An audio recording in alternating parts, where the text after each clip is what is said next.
Թուրքիայի արտգործնախարարը հայտարարեց, որ աջակցում են Փաշինյանին, Ալեն Սիմոնյանն էլ շնորհակալություն հայտնեց Թուրքին։ Հիմա այսքանից հետո Փաշինյանին ձայն տվող լինելու է, եթե իհարկե դեռ կար։ Բոլորովին, սաղ ասում են, որ դա ուղղակի սարքած գործ էր եւ Այսինքն ընտրող չի լինի դրան։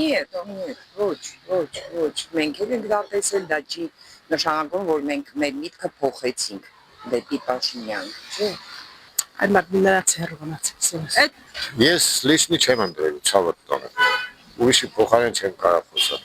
Մի անգամ ընտրել ենք, խաբվել ենք, երկրորդ անգամ ընտրել ենք, խաբվել ենք, չենք ուզում ոչ խաբվենք։ Նման վարչապետ մեզ պետք չի ցավոտ տանը։ Մեզ հայերեն ասել վարչապետ է։ Կարող է չէ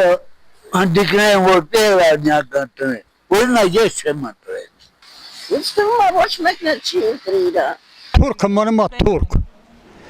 Ուզմա ինչ ուզմալի։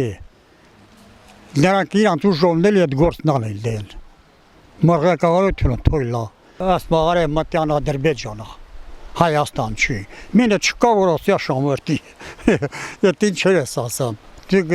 վրթին եք արշանգել, որ հիմի եկել եք հողի տեղեր եք բանանա։ Որ մի պանդասը վր իլանա։ 100 տարի անցակցել նույնց կտորում չեն։ Ոզմա պայմանագիր կապան ինչ ուզմա է թուղթա գրածան է հեչա։ Ով ինչ ուզմա է ցանկանում են ելանում։ Հին պապերը տատերը սեցնա, թուրքը մոտեկություն ար, բայց պետը հետը վտպայի։ Նույն թշնամինը թուրքն է, ինչ տարբերություն, թուրքա, ադրբեջանցա, նույն զիբիլն են էլի։ Իսկ այդ տարակայում Փաշինյանի ընտրողների թիվը կավելանա, կպակասի, ընտրող կլինի ընդհանրապես։ Չգիտեմ, չեմ կարող ասում։ Մեր ազգի ցմար գլուխ չանում, չեմ կարող ասում։